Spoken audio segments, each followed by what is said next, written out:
Aboriginal protection societies were in turn attacked by the people who says, you don't want to protect these sort of people, these Aboriginals, you basically want to wipe them out, or at least certainly not protect them. And what you see here is one of these English humanitarians looking prim and proper, and you see the natives that they're supposed to be protecting, and you see a dead European, and you see them burning a house. And the idea is, we spoke about this last time, these humanitarians are simply naive liberals, bleeding heart liberals, who don't understand real politics. So I'm hoping you're seeing how many of the debates that we have today have their origins in the 19th century and have been worried about and thought about pretty systematically for 150 years with different and interesting resolutions, some of which we'll talk about today. Can you guys read this? I mean, you have a sense of what's going on here? There's the missionary or the humanitarian. There's the native who's supposed to be protecting. There's a dead European, and there they are attacking a house. In short, these guys don't deserve protection. They actually are savages. Well, we're still in the issue of the broad frame. Now, yeah.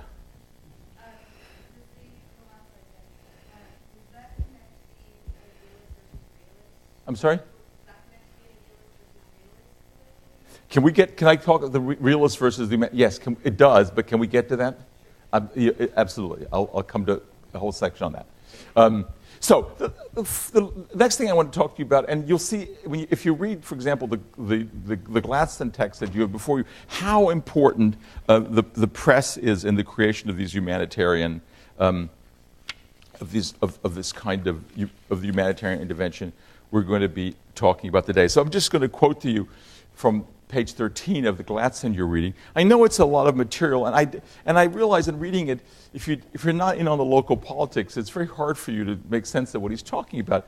But what I want you to get from reading this Gladstone is what kind of arguments he makes against his political enemies who don't want to intervene in this situation. So I'm asking you just to skim this and to see what does the person say who says that Britain ought to intervene, possibly against its national interests, in a faraway humanitarian crisis.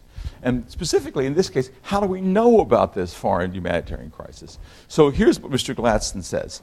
The first alarm respecting the Bulgarian outrages was, I believe, that sounded in the Daily News on the 23rd of June. I am sensible of the many services constantly rendered by free journalism to humanity, to freedom, and to justice. And then he goes on to say it's not just that paper, but other papers. But so far as my knowledge goes, that which has been rendered by the Daily News through its foreign correspondents on this occasion has been the most weighty, I say, and the most splendid. We're now informed that the accounts received by the German government confirm its reports. It's even possible that but for the courage, determination, and ability of the single organ, that is, say, the Daily News, we might even at this moment have remained in darkness, and Bulgarian wretchedness might have been without its best and brightest hope. So you see here an early instance of the power of investigative journalism.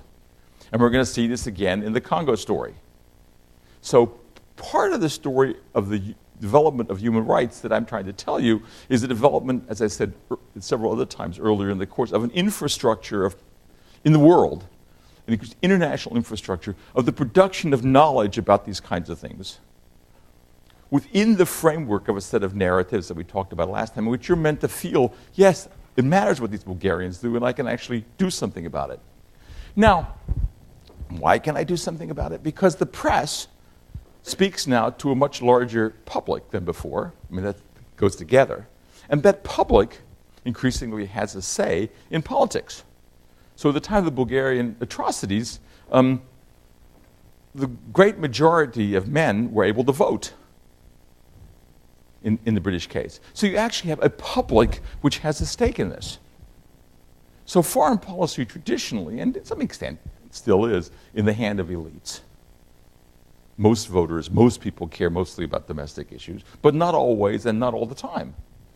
And what this Bulgarian agitation is doing is producing a public demand for the state to do something which may actually, in the analysis of some politically, not be in the interest of the state. So Mr. Gladstone is saying, look, there is a popular demand that the press, there's a real wrong in the world. The press makes this clear. The populace is behind this. Mr. Disraeli, do something. So that's novel. And that's part of the kind of conversation that we're in now. We read any paper you pick up or any blog you pick up tells you what happens all over the world. And the reason you read it is because some way or other you think you have some part in this. I mean, all of us feel in some way, it's not just the guys in Washington doing, right? We're part of this. So this is the beginning of then the press producing public opinion and public opinion becoming an actor in international affairs. So this is not the only instance of this, and I just want to give you a few examples. The leader of Italian independence, liberal, anti-Austrian, anti-conservative, Garibaldi, who was the most charismatic leader in the movement of Italian independence. He was the perfect hero, wore red shirt, lost his wasn't actually his wife, his lover, who was a fellow revolutionary with him in South Africa, in South America, where he fought in the interest of freedom in South America. Then he fought with his partner in Italy. She died in his arms, overlooking the Adriatic. And this guy was Mr. Charisma. And he was wildly popular amongst the British public, and especially amongst the British working class. So he comes to London in support of the Italian cause, and he's run through the street. Here he is, like a great hero. So there was a foreign statesman who represents a particular liberal cause becomes a hero of the public. That's a political significance. And Britain does, in fact, take a stand in favor of Italian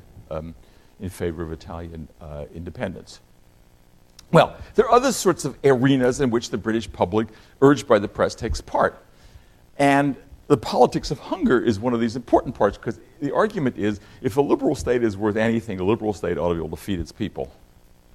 So there are all sorts of arguments in political economy about this, but there's a huge famine in Ireland in the late 1840s, and the state actually does very little to intervene, on the grounds that intervening, that the problem with Ireland is a mismanaged rural economy, and if we keep these people alive through handouts, we are only encouraging this overpopulation. We're only artificially supporting this unviable agricultural economy. But lots of other people from Britain sent money there and went and gave poor relief. And you see here British organized charity in the interests of the Irish. Much bigger instance of this is the British relief of the famines in India, which many people felt were not caused by nature, but by British maladministration, by bad railway networks, by poor information, by having an interest in particular distributors over other distributors. In short, through imperial mismanagement. So there's a great deal of what you might think is humanitarian intervention to say, look, if we're running the world, we really actually need to be sure that people are fed. And if they're not fed, it's our bloody fault. So, again, this isn't exactly a humanitarian intervention, but this is part of the context in which people in the metropole, in Europe, care about and take political action to ameliorate the conditions of people in other parts of the world. Well, and here you see Mr. Gladstone in a public campaign, again, speaking in the London Illustrated, in the press. So Gladstone's career is made as a great public speaker reported in the press. The pamphlet you have is widely circulated. I think the one you have is the second 20,000 printing, it says at the beginning. But it's everyone, the political classes reads this. Okay, so that's now, let's see, do I have one more? Hold on. Well, I wanted to mention one more point here. You might think of this as sort of F, though it relates, is that in many ways, a particular sort of interest in state of human rights and humanitarianism is not just becomes also an interest of not just a public in general, but of a class. So the British working class comes to be particularly interested through its organs, these press organs, in, for example, Polish independence. Despite